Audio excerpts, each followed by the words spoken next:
ईद शुजा क्या है? इस ईद को कुतुब मसालिक में 80 से ज्यादा नामों से मुज़य्यन किया गया है।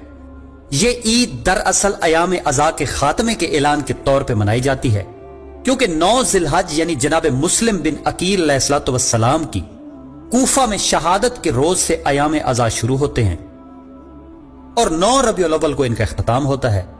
इसकी वजह यह है कि आखिरी ताज़ियती मजलिस 8 रबीउल अव्वल को होती है, क्योंकि ये दिन हमारे 11वें इमाम पाक यानी मौला इमाम हसन अस्करी अलैहिस्सलाम का रोज शहादत है।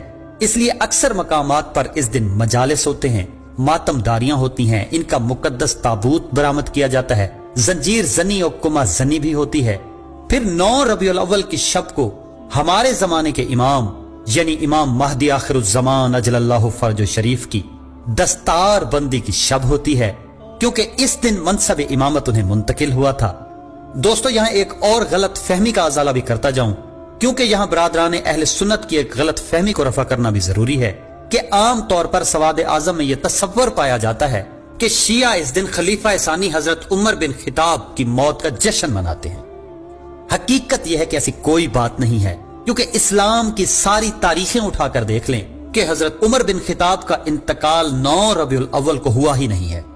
इसलिए बरादरान अहले सुन्नत को इस दिन की ईद के बारे में किसी शक व शुबा में मुब्तला नहीं होना चाहिए। 9 रबीउल अव्वल की एक खसूसियत यह भी है कि इस दिन उमर इब्ने साद मलून, जो करबला में यजीदी फौज का सिपा सालार था, वो जनाब मुख्तार सकफी अलैहिस्सलाम के हाथों वासिल जहन्नम हुआ था। 9 रबीउल अव्वल के दिन सोग के इख्तिताम का ऐलान होता है।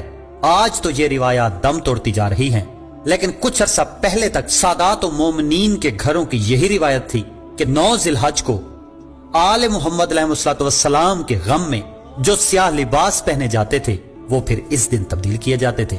यानी ये 3 माह अयाम अज़ा थे और मोमिनीन इन दिनों में सिर्फ स्याह लिबास पहनते थे।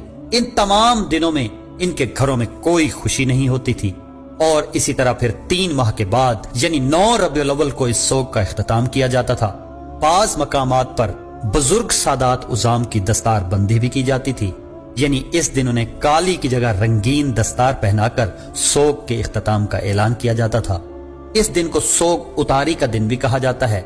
सराइकी में इसे सोलहावी कहा जाता है और इस दिन की मुनासबत से कसीदे वगैरह भी पढ़े जाते हैं और खसूसी नियाज का एहतमाम भी किया जाता है।